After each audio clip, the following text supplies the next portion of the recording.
성경에서 보는 예수님의 생애는 거의 모든 시간을 예수님을 필요로 하는 사람들과 예수님을 배척하고 죽이려고 하는 인간들 사이에서 일어나는 사건에 관한 내용들이 주를 이룹니다. 제자들과 주님이 여기저기 다니시면서 아픈 사람들 고쳐주고 세상에서 버려지고 소외되고 죄진 인간들 하나님 사랑과 은혜의 세계로 이끌어 주십니다. 근데 이런 과정에 항상 따라다니면서 예수님이 하시는 일 괴롭히는 바리새인들이 등장합니다. 오늘 성경에 나오는 사건도 그런 것이죠. 예수님이 누가복음 4장 17절에 보면 목회 대선언을 하십니다. 나는 이런 목회한다. 그게 성령에 임해서 가난한 자에게 복음을 전하고 포로된 자에게 자유를, 눈먼 자 눈뜨게 하고 눌린 자 자유롭게 하고 주의 은혜의 해를 선포하는 선교적 사명이 자신의 것이라 선포합니다. 근데 그 말을 듣고 회당에 있었던 사람들이 화가 났다고 했어요. 그래서 하나님을 동네 밖 산 낭떠러지에 밀어 떨어뜨리려 죽이려고 했다고 했습니다. 그때 예수님이 그 군중 사이를 뚫고 지나가셨다 이렇게 되어 있어요. 회당에 있는 사람들이라고 하면 하나님을 잘 아는 사람들입니다. 하나님 말씀 가장 잘 따른다고 하시는 사람들입니다. 그런데 왜 회당에 있던 사람들이 하나님 나라 역사가 지금 여기 이 땅에서 이루어지고 있는 현실이라고 선포하니까 예수님 죽이고 싶어 했을까? 다른 것 아닙니다. 이 사람들은 자기들이 하나님 잘 믿는다고 하지만 하나님에 대한 것들을 독점하고자 하는 폐쇄적 종교인들이에요. 그리고 민족 우월주의에 빠져있던 사람들입니다. 근데 예수님이 뭐라고 하세요? 하나님의 구원의 역사는 이방인들에게도 역사한다고 말씀하는 거예요.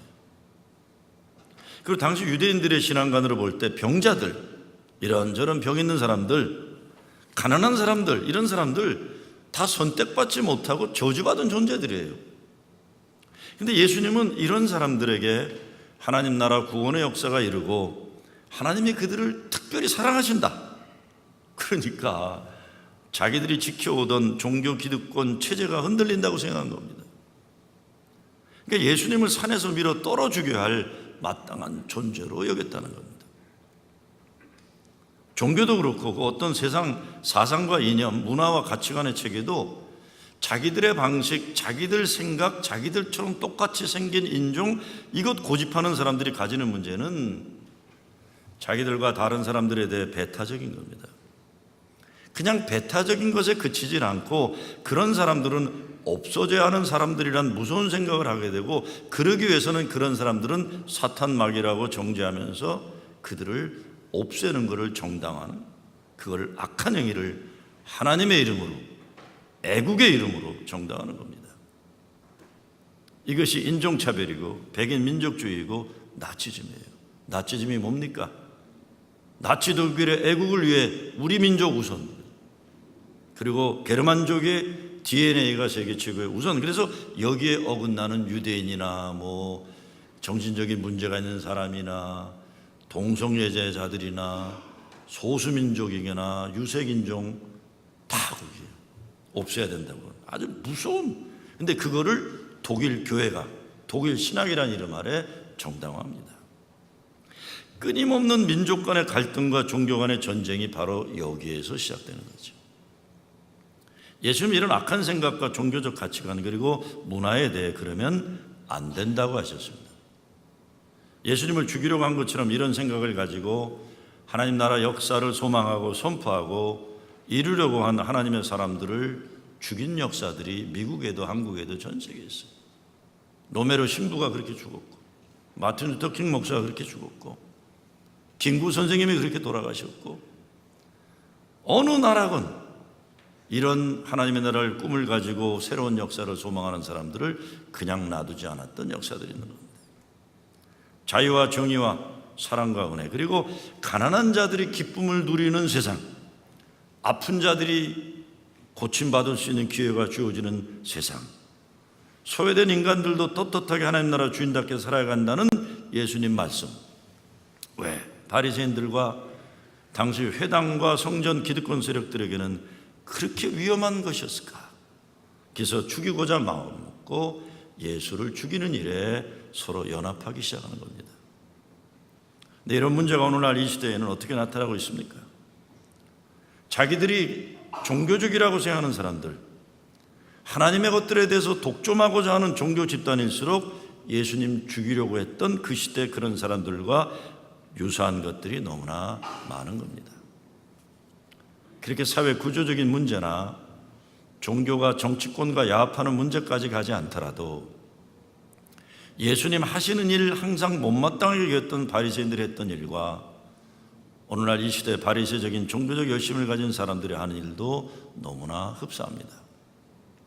이 사람들의 문제가 하나님을 잘 믿는다는 것들은 자기들처럼 믿어야 된다고 생각합니다.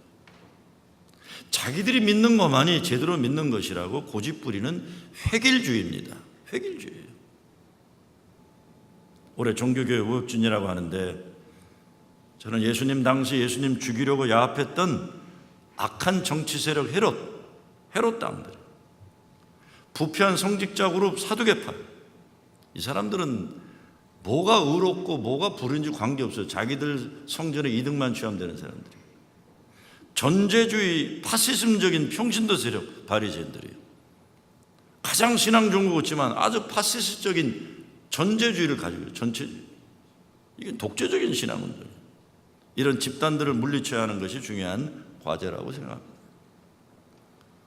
그리고 이런 악한 세력들로부터 교회를 구원해야 합니다. 근데 이런 악한 집단들의 공통점이 하나님과 사람들을 멀리 이간질하는 거예요. 오늘 성경에 나오는 바리새파들이 한 짓이 그것이에요. 여러분, 종교개혁도 루터가 했던 건 다른 게 아닙니다. 당시에 부패한 카톨릭이 성경은 사제들만의 소유다, 기도도 너희들은 못한다, 일반 백성들은 기도나 성경을 가까이 못하더래요. 왜? 위험하다. 못 배운 일반 성도들이 성경을 읽으면 위험하다. 이거는 제대로 신학 공부한 사람들만 읽어야 된다. 무지몽래한 사람들 만든 거예요. 기도도 사제를 통해서만 하게 되는 거예요. 직접 하는 것이 가로막는 일들이 일어난 거예요. 여기에 대한 개혁입니다. 근데 하나님으로부터 점점 사람들을 멀리 만들어요. 왜? 복잡한 율법들 많이 만들어내고 성경이니 신학이니 그걸 다 복잡하게 만들어갖고 예수님도 대학 안 나오는데 그냥 어렵게 만들어가지고 신학교 나온 사람만 해석할 수 있게 되어버려요. 그래서 하나님 사랑과 은혜의 세계에서 사람들을 멀리 있게 만드는 겁니다. 오늘 성경 말씀 들여다보면 아주 단순한 문제를 가지고 복잡한 종교적 고통스러운 고민거리로 만드는 문제를 봐요. 이걸 잘하는 게 바리새인들이에요. 별거 아닌 것 같고 아주 복잡한 교리 문제, 신학 논쟁으로 만들어갖고 자꾸 예수님 찾아와요. 근데 예수님을 자꾸 단순화시키세요. 왜 예수님이 바리새인들과 사사건건 붙으셔야 했습니까? 다른 거 아닙니다. 바리새인들 때문에 종교적인 무거운 짐을 살아가고 억눌림 당하는 사람들을 해방시키기 위해서 그럽니다. 병에 걸렸는데 이게 하나님의 저주라고 그러는 거예요. 어려움 당하는데 하나님의 은혜에서 벗어난 존재라고 그러는 거예요. 너는 그렇게 예정됐다고 얘기하는 거예요. 고침 받아야 되는데 고쳐주진 않고 너는 종교적으로 문제 있다고 자꾸 정죄하고, 그러니까 이 사람들 은혜의 자리로 이끌어줘야 되니까 이 바리새인들하고 싸워야 되는 겁니다.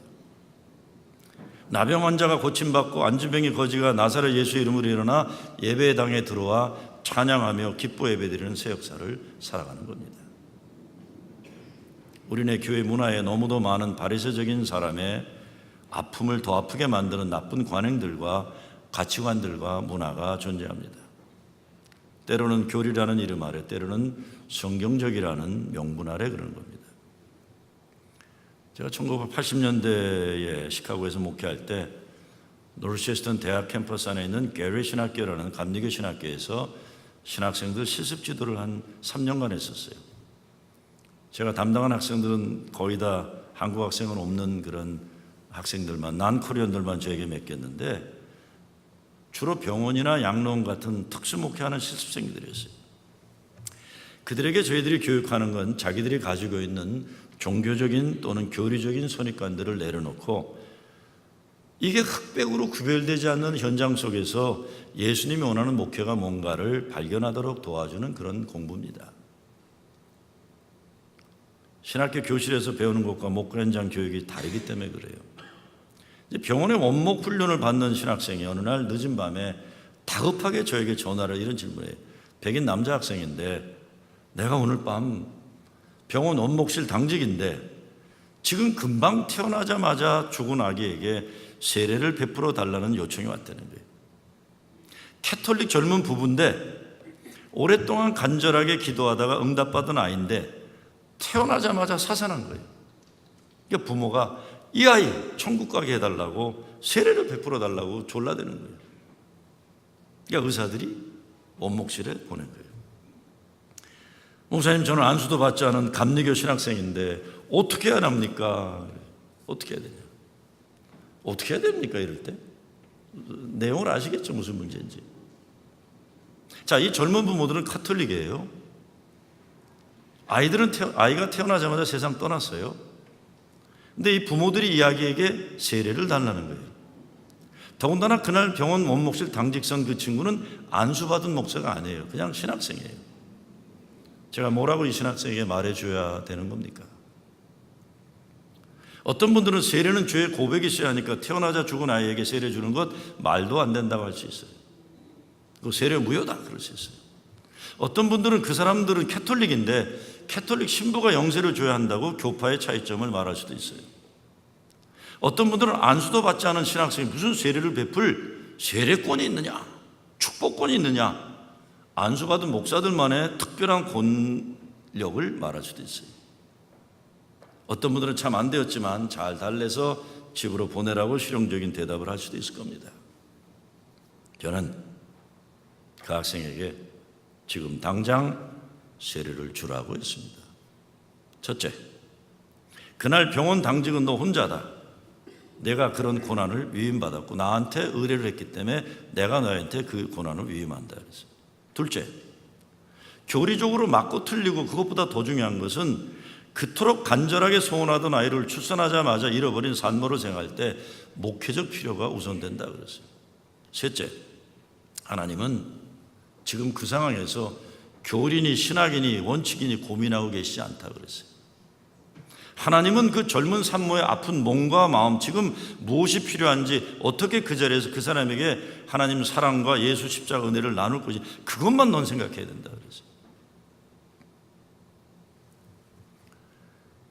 저도 인생 좀 살아보니까요, 맞고 틀리는 것보다 중요한 것이 많더라고요. 그래서 하나님 마음이에요. 예수님 사랑이에요. 저도 목사이기 때문에 막 이게 뭐 원칙이고 이래야 된다고 막 그럴 때 많아요, 저도. 그런데 그게 뭐 대단한 원칙이겠어요, 어떤 때. 이럴 수도 있고 저럴 수도 있어요. 제일 후회되는 게 뭐예요? 웨슬레도 그랬지만 저도 목회하면서 후회되는 게 목회 잘하려고 하다가 하나님 마음 잃어버린 순간들이 많아요. 상처 준 순간들 많아요. 진짜 중요한 건 예수님 사랑과 은혜예요. 교리, 신학 중요하죠, 물론. 중요하니까 그것 때문에 피 터지고 순교하고 그러는 거예요. 그런데 아무리 신학과 교리가 중요하다고도 예수 십자가 구원의 은혜보다 주님 생명 바꾼 사랑보다 더 중요하진 않아요. 자꾸 아는 체하고 그러는 사람들 시간 남아 돌아가서 그러고 할 일 없어 그래요. 진짜 그래. 내가 저 사람 그냥 누가 자꾸 교리적인 거 갖고 시비 걸면요, 저분이 시간이 많구나 이렇게 생각하지. 정말 우리네 삶에 맞고 틀리고 정답 이야기보다 더 중요한 것은 사람을 살리고 사랑하는 그것이 우선되어야만 합니다. 저는 목회하면서 믿음 좋다고 하지만 잔인한 인간들을 너무 많이 봤어요. 성경을 인용하면서 사람 죽이려고 드는 사람들 많이 봤어요. 자기가 마치 하나님이나 되는 것처럼 말하고 판단하고 정죄하는 사람들 교회라는 동네에 필요 이상으로 많아요. 오늘 말씀 내용은 안식일에 예수님이 제자들과 어디를 가시는데 밀밭 사이로 걸어갔다는 겁니다. 근데 안식일인데 제자들이 배가 고프고 밀밭 걷다가 이삭을 잘라먹은 거예요. 이게 문제됐어요. 안식일에는 일을 하면 안 되는데 왜 일했냐? 근데 이게 제자들이요, 뭐 이만큼 따다가 막 탈곡해서 장사한 거 아니에요. 이렇게 따다가 후루룩 해갖고 털어놓은 거예요. 그거 그냥 그 정도예요. 그리고 문제가 된 거예요. 바리새인들이 당신의 제자들이 안식일에 하지 못할 일 하나이다. 아이고 꼭 시비 걸어야 돼 이렇게. 젊은 사람들이 배가 고파서 그런 거잖아요. 진짜 시비 걸 사람은요, 그 밀밭 주인이에요. 그냥 놔들고 와서 이놈 새끼들 죽여버린다 그러면 왜 내 거 먹었냐 그러면 주인이 그래야지 왜 바리새인 지들이 그러고 난리예요. 그렇잖아요. 지 것도 아닌데. 이게요, 당시 종교인이라는 인간들이 자기들이 가장 하나님 잘 믿는다고 폼 잡던 인간들의 모습이, 그러니까 어쩌면 계속 예수님과 제자들 뒤따라다니며 문제거리 찾아다닌 겁니다. 예수님이 기가 막혀서 말씀하세요. 다윗과 부하들이 평상시에는 먹으면 안 된다고 되었는 성전에 바쳐진 진설병 먹었다. 배고프면 성전 음식도 먹을 수 있다. 구약 시절의 법이라는 것도 그리 야박하게 적용하지 않았다는 거예요. 그렇게 100% 흑백이 아니라는 거예요. 물론 어떤 사람들은 이렇게 시비 걸 수도 있어요. 작은 도둑이 큰 도둑 된다 그런 사람도 있을 거예요. 저거 지금 예수 제자들 저 도둑하는 근성 저거 지금 바로잡지 않으면 큰 도둑 되니까 나라 말아먹을 놈들이다, 이런 내놓으면 저 할 말이 없어요. 근데 예수님은 무슨 그거 가지고 신경 쓰느냐. 더 심각한 건 6절이에요. 성전보다 더 큰 이가 여기 있느니라. 자기 자신의 희귀하네. 7절, 나는 자비를 원하고 제사를 원치 아니하노라. 너희가 이 뜻을 알았더라면 무죄한 자를 죄로 정죄하지 아니하였으리라. 무죄한 죄를, 무죄한 죄. 그리고 8절의 클라이맥스, 인자는 안식일의 주인이라. 예수님이 안식일의 주인이라는 의미가 뭘까요? 예수님이 중요하게 여기시는 그것들이 중심되어야 된다 이거예요.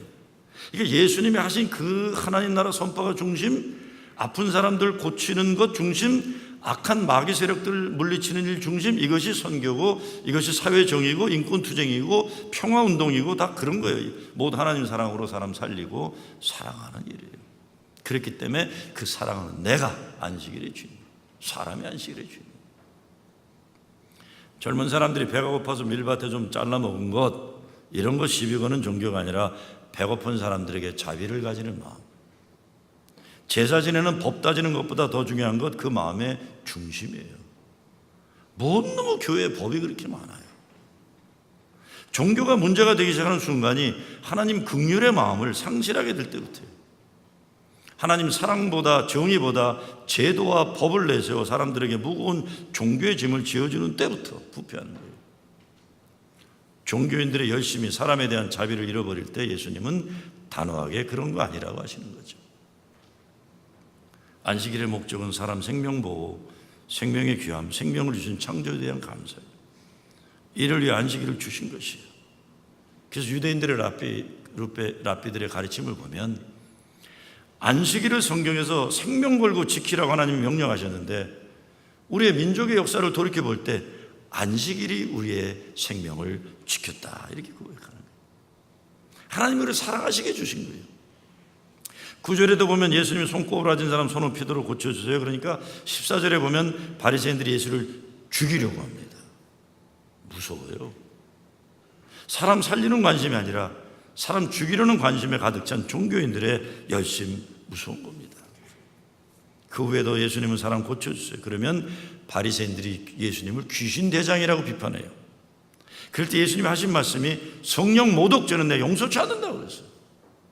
예수님은 자기를 공격하는 것, 비난하는 건 참겠지만 하나님이 아픈 자 고치시고 버림받은 자 사랑하심에 대한 하나님의 구원의 역사를 부인하는 것, 이거는 성령의 모독죄라고 그래요.